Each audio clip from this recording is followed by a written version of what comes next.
Well, Rongy, we're about to start another 10-week deadlift cycle. These programs have been really great here at the club. If you've done the last 2 training cycles in a row and about to begin number 3, just wanted to help you out with some goal setting and expectations. I really would urge all of you to aim for just a small 2.5 kilo PB. This will allow you to still train for other things without giving your all to the deadlift. The reason you might be able to aim for more than a 2.5 kilo PB would be if it's your first time on the training cycle, maybe your second time. If you're hoping to add 5 or 10 kilos of body weight during this time.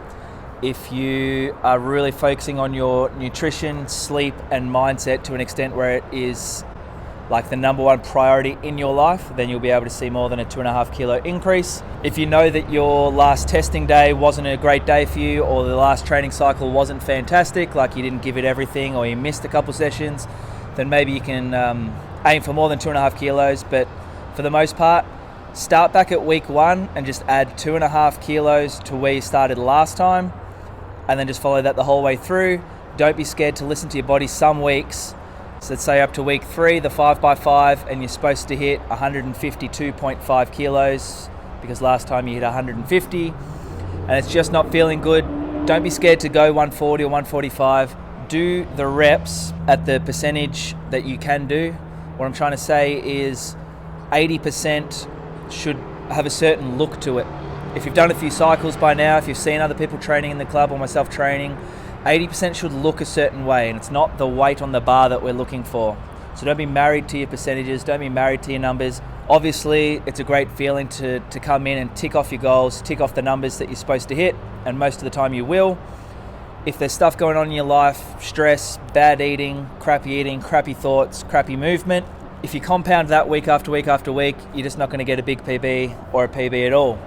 To those that maybe didn't hit massive numbers last time or get a PB, really try and reassess how your percentages look from week 1. The 5x5 should have a certain look and feel to it.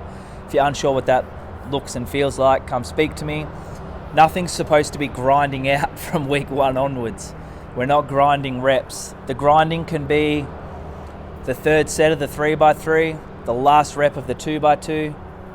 And even then, it shouldn't be like, you shouldn't be hitching in your training. Hitching is a last resort in competition to get a point or win a medal.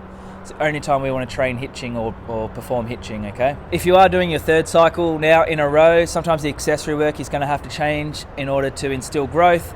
So we've done a lot of Romanian deadlifts and trap bar. That'll be okay for most people, but you're going to have to start putting in some good mornings, some single leg work, more trunk work. We do like the bare minimum core work here, so you guys can all do a lot more core work. Technique work, so hitting that speed day on Mondays, making sure that you're not just blindly lifting the weight as fast as you can, learning how to breathe into the belt, learning where you like your chin and eyes, where you like your tongue. There's so much that you can put into it to get those minute differences that'll add up.